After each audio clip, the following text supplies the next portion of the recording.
और स्टूडियो में इस वक्त चर्चा करने के लिए डिफेंस एक्सपर्ट हमारे साथ जुड़ चुके हैं यूके देवनाथ सर। सबसे पहले मैं आपसे समझना चाहती हूँ, जो कुछ हो रहा है आपको क्या ऐसा लग रहा है कि मिडिल ईस्ट ईरान के साथ खड़ा होगा? और ईरान जो एक तरह से कहें कि नसरुल्लाह के मारे जाने के बाद खामनेई को सेफ हाउस में भेज रहा था, उसके पास इस तरीके की ताकत कहाँ से आ गई कि इजराइल से सीधे भिड़ लो जाए?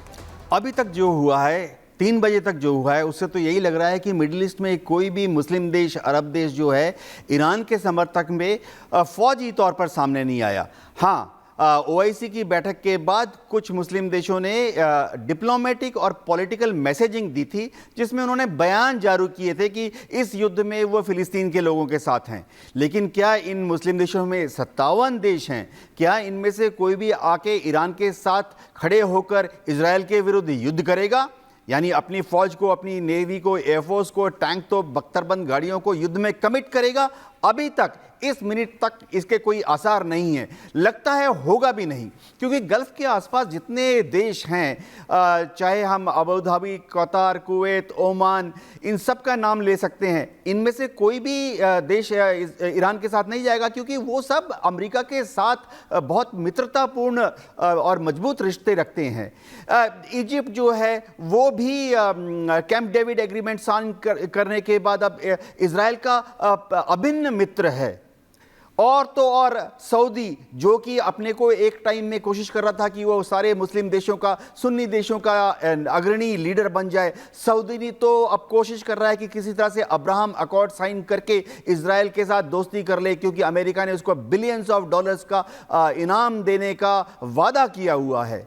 बचा खुचा रह गया सिर्फ एक पावरफुल मुल्क है, तुर्की में एर्दोगान ने इजराइल की भर्त्सना की है। एर्दोगान ने इजराइल के ऊपर कुछ प्रतिबंध भी लगाए हैं, लेकिन तुर्की भी इस युद्ध में ईरान के समर्थन में ज्वाइन नहीं करेगा, क्योंकि तुर्की नेटो का मेंबर है।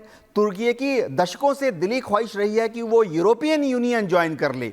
अगर तुर्की इस युद्ध में इजराइल के विरुद्ध छलांग मारता है फौजी तौर पर, तो उसके यूरोपियन यूनियन ज्वाइन मतलब आप ये कह रहे हैं सर कि हर कोई अपनी बेनिफिट के अकॉर्डिंगली इसमें पार्टिसिपेट करेगा कि मुझे करना है, क्या नहीं करना, कितना नुकसान हो रहा है, कितना नहीं नुकसान हो रहा है। पांडे सर, मैं आपसे भी यही समझना चाहती हूँ कि क्या यहाँ पर आप देखें कि ये पूरा खेल जो चल रहा है, ये क्या बेनिफिट का खेल हो जाएगा, जिसमें आईओसी डिसाइड करेगा कि हमें किस तरफ जाना है, क्योंकि कहीं ऐसा ना हो कि इजराइल के खिलाफ खड़े हो जाए, उल्टा हमको ही भुगतना पड़ जाए? देखिए, दो बहुत ही महत्वपूर्ण बातें हैं कि आज विश्व जो है वो इंटरडिपेंडेंट वर्ल्ड है, यानी कि एक दूसरे पर हम लोग निर्भर हैं। कोई देश अपने आप में ये नहीं कहता कि वो 100% जो है स्टेबल है और वो खुद अपना सब कुछ लुक आफ्टर करता है। इकोनॉमिक्स हो, चाहे उसके रिक्वायरमेंट हो, सप्लाई चेन इतनी स्ट्रांग बन गई है कि हर एक देश का उसमें कंट्रीब्यूशन है। दूसरी बात कि कूटनीति में कहा जाता है कि दुश्मनी जो है वो परमानेंट नहीं होती है, परमानेंट होता है राष्ट्रीय हित। मेरे हित में क्या है, भारत ने भी इसी नियम का पालन किया है। जो भारत के हित में रहा है हम उसके हिसाब से अपनी विदेश नीति के निर्धारित करते हैं, और सभी देश भी ऐसा ही करते हैं। जहाँ तक बात है इस क्षेत्र में, मिडिल ईस्ट में जो अभी इम्बैलेंस पैदा हो गया है, जो पूरा समीकरण छितरा गया है, उसका मुख्य कारण है एक तो शिया सुन्नी का जो दो वर्गों के बीच में मतभेद है, वो भी बहुत बड़ा कारण है। कि हमें पता है कि नसरुल्लाह जो है शिया ग्रुप के थे और सुन्नी लोग उसको सेलिब्रेट कर रहे थे उनके खात्मे को। और इसी प्रकार से जो 57 देशों का OIC organisation of Islamic countries है, उसमें भी 2 धड़े हैं जो कि इस आधार पर बटे हुए हैं। साथ ही जो उनके क्षेत्रीय, जो उनके बीच में जो उनके रिक्वायरमेंट्स हैं, उनके क्षेत्रीय लाभ हैं, उनके हित हैं, वो उससे बिल्कुल कॉम्प्रोमाइज़ नहीं करना चाहते, क्योंकि जानते हैं कि आज ये लड़ाई हो रही है, कल क्या इक्वेशन होगी, क्या जियोपॉलिटिकल सिचुएशन क्रिएट होगी, उसके बारे में कहना बड़ा मुश्किल है।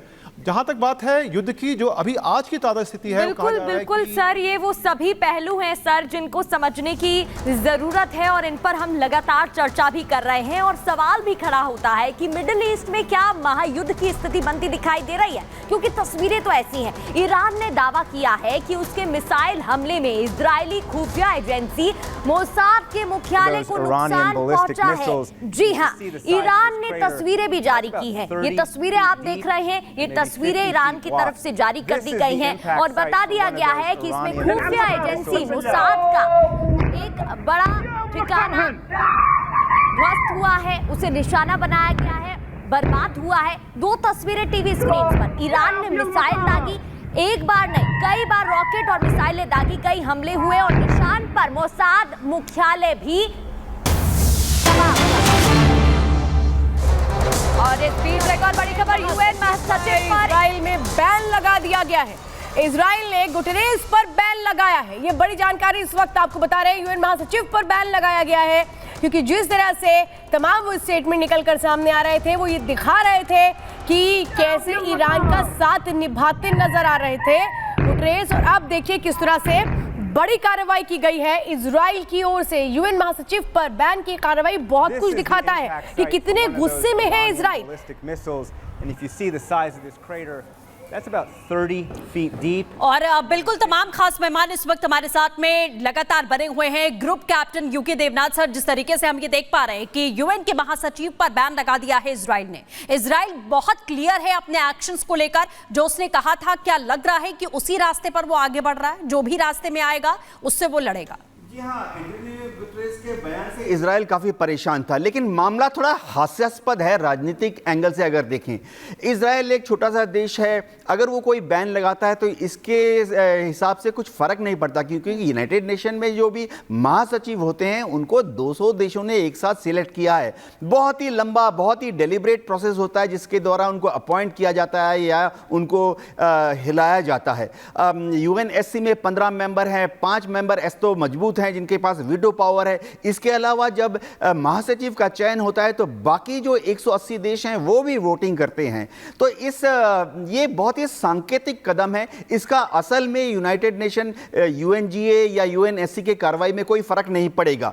दारोमदार निर्भर करता है असल में कि यूएनजीए में जो आज मीटिंग हो रही है उसमें अमेरिका का क्या रुख रहता है। यूरोपियन देश जो हैं, जिनमें खासतौर से इटली है, स्पेन है, फ्रांस है, जर्मनी है, इंग्लैंड है, इनका क्या रुख रहता है। अगर ये देश चाहते हैं कि इजराइल के ऊपर थोड़ा लगाम लगाया जाए या ईरान की भर्त्सना की जाए, ईरान के ऊपर दबाव जाए, तो वही होगा। जी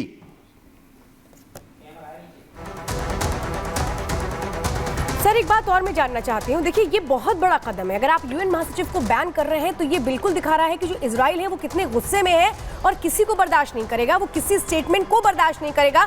ईरान की कार्रवाई को अगर कोई उचित ठहराएगा तो फिर हर किसी पर बैन लगाया जाएगा। ये एक्शन लेकर उसने ये बता दिया। देखिए, अगर आप ध्यान दें तो पिछले लगभग 1 वर्ष में जो भी यूनाइटेड नेशंस का रोल रहा है इजराइल के कार्यकलाप में थोड़ा सा संदेहास्पद रहा है, क्योंकि UNRWA जो कि गाज़ा में ऑपरेट करती है, वहाँ पर पाया गया कि हमास के बहुत सारे कमांड एंड कंट्रोल सेंटर्स जो हैं यूएन ऑफिस के आसपास थे और वहाँ के लोग जो UNRWA में जो काम कर रहे थे लोग वो सहायता कर रहे थे, ऐसा जो है बताया गया।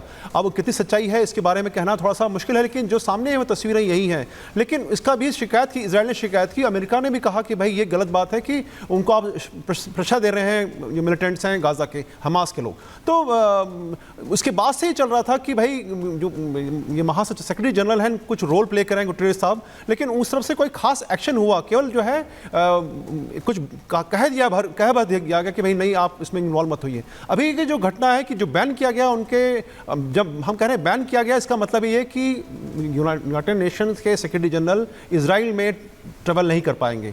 बाकी बैन का बहुत ज़्यादा कूटनीतिक प्रभाव पड़ेगा वो अभी मुश्किल है कहना, क्योंकि अभी बहुत कुछ पाइपलाइन में है नहीं। सबको पता है वो आते हैं तो शांति के बारे में कहते हैं कि शांति स्थापित करिए और ह्यूमैनिटेरियन एड को जाने दीजिए वगैरह वगैरह, जो कि पिछले कई महीनों से ऐसा कहा जा रहा है। तो इन सबको देखते हुए कहा जा सकता है कि अभी जो आज की तारीख में जो है उन पर बैन लगाना बहुत ज़्यादा जो प्रभावकारी नहीं होगा, कोई मतलब उसका नहीं होगा। लेकिन अगर देखा जाए तो एक सांकेतिक भाषा में बहुत बड़ा ये निर्णय है बैन लगाना, और ये एक कुकृत्य में माना जाएगा जो कि कोई भी देश इसका स्वागत नहीं करेगा।